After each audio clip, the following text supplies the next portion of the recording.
Delphine Cochet, bonjour. Bonjour. Est-ce qu'il y a une mode ou une tendance qui vous agace, particulièrement en matière d'éducation, que ce soit, je ne sais pas, une idée reçue des parents, une habitude, une mode? Je dirais que quelque chose qui m'agace, c'est vraiment quand on tombe dans la comparaison et le jugement. C'est quelque chose qui arrive souvent dans la parentalité. Ouais.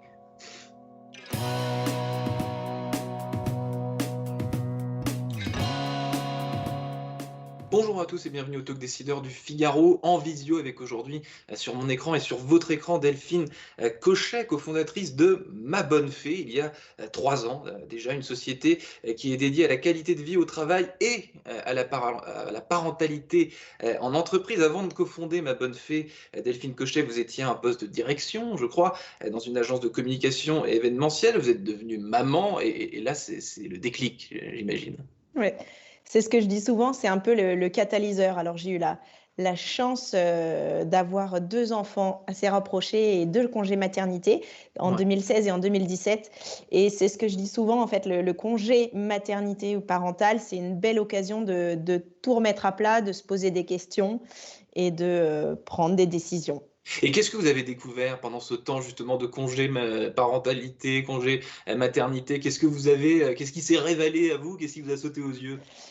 Ce qui s'est révélé, c'était que j'avais déjà en tête de me lancer dans mon propre projet. Et très concrètement, c'est juste que quand vous enchaînez 2 congés maternité dans une plus petite structure, puisqu'on était une équipe de 25, il y a une réalité qui fait que ça peut être difficile à gérer. Et donc, je me suis dit que c'était le bon moment pour me lancer moi-même dans mon propre projet et de diriger mon propre projet.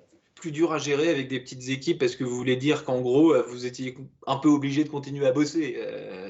Par exemple, et puis un petit peu aussi, et puis plus difficile de remplacer aussi, enfin les réalités du quotidien d'une PME, quoi.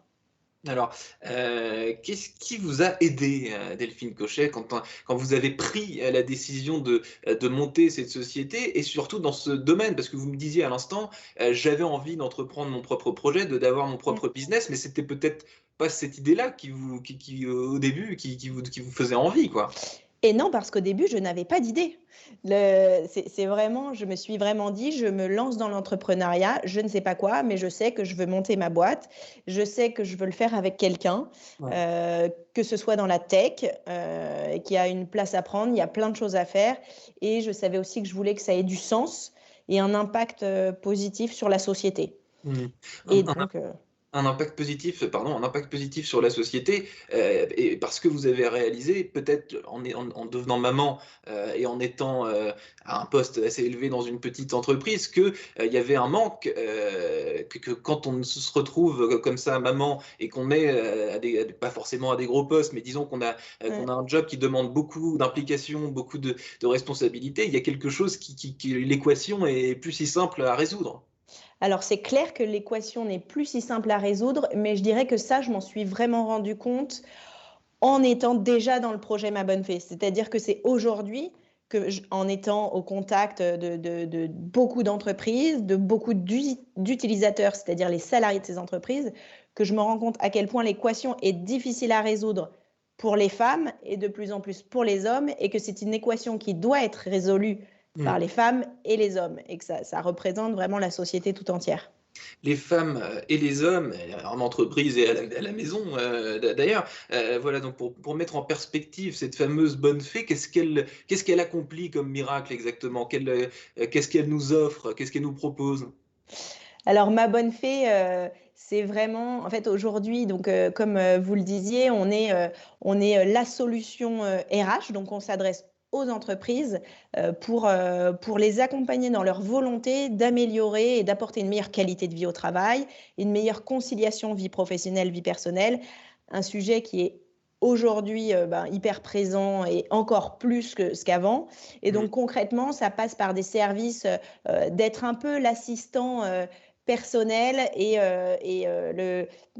ma bonne fée, c'est c'est ce qui vous aide à mieux concilier vie pro, vie perso, donc avec des solutions de mode de garde, pour vous trouver une place en crèche privée, pour vous aider sur la partie soutien scolaire, pour vous faire des ateliers bien-être. Là, le jeudi midi, on a la méditation, le mardi, on a du yoga, on a aussi de la gym, on fait beaucoup de webinars, de soutien à la parentalité, de développement personnel, etc. Donc, c'est vraiment l'accompagnement général sur les questions qu'on se pose et puis un peu être pris par la main sur des sujets qui peuvent être parfois beaucoup influencer la fameuse charge mentale.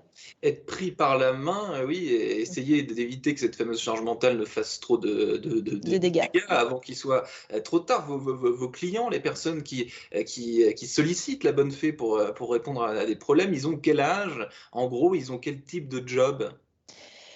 Alors, nous, on travaille avec des entreprises déjà de tout secteur. On travaille avec aussi bien le tertiaire, donc assurance, banque. On travaille aussi avec des entreprises plus industrielles. Ouais. Et on travaille avec tout type de profil, puisque dans ces entreprises, vous avez aussi bien des populations plus d'ouvriers, ETAM, et puis des populations de cadres. Donc, c'est vraiment j'ai envie de dire, très large. On s'est quand même rendu compte que dans les services qu'on apportait, on a plus d'utilisatrices que d'utilisateurs.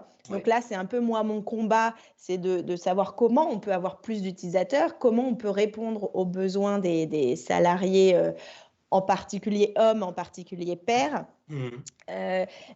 Donc voilà, donc déjà, il n'y a pas de typologie de type. Euh, et ensuite, sur l'âge, on a, alors évidemment, plutôt des populations, on va dire, c'est le grand 25-45 qui représente effectivement le sujet de la parentalité, même si de manière plus générale, on est sur la conciliation vie pro, vie perso. La parentalité occupe une grande place sur cette scène-là.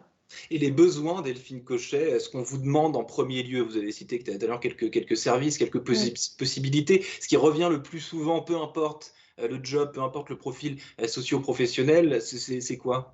Ce qui revient globalement énormément, c'est tout ce qui est autour du mode de garde quand on a un enfant, aussi bien sur l'enfant bas âge, le 0-3 ans, c'est-à-dire quelle solution je trouve pour pouvoir retourner au travail. Donc ça, c'est évidemment un gros sujet qui rentre dans la sphère de l'égalité femmes-hommes, puisqu'on sait que la parentalité est le facteur numéro 1 des inégalités professionnelles en entreprise.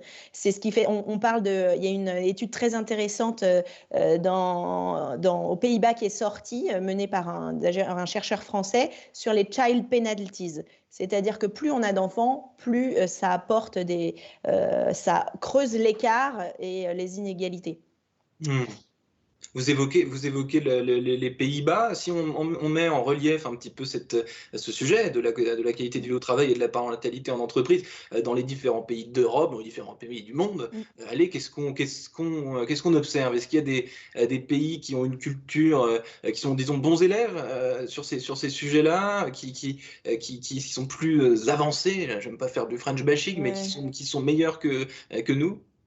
Alors, ce qui est sûr, c'est qu'il y a des pays, et on cite souvent les pays nordiques, évidemment, notamment dans lesquels, et sans rentrer dans les détails, mais vous avez la possibilité de partager déjà le congé maternité et parental de manière plus globale est partageable, et beaucoup plus long et partageable. Et là, on pourrait faire du French bashing. Moi, je suis toujours comment dire, dans la bienveillance et me dire, bah, c'est déjà ça et on peut toujours faire mieux. Mais vous savez qu'il y a cette fameuse loi qui est en train d'être passée pour augmenter le congé paternité / deuxième parent. J'ai été moi-même adhérente dès les premiers pas du Parental Act qui mettait en place déjà ce fameux congé deuxième parent d'1 mois. Donc je pense que les choses bougent. Ce qui est sûr, c'est que c'est la base pour moi d'une plus grande. Je parle beaucoup d'égalité femmes-hommes et c'est aussi le sujet, ma bataille. Mais c'est en tout cas la première étape, cette première étape dans l'égalité femmes-hommes en entreprise, elle passe par ce fameux congé, ces premiers moments à partager entre hommes et femmes, enfin un deuxième parent. La bataille de Delphine Cochet. cofondatrice de Ma Bonne Fée. Merci infiniment d'avoir répondu à mes questions pour le Talk Décideur du Merci Figaro. Je Quentin. vous souhaite une excellente journée. Merci Quentin. Au revoir.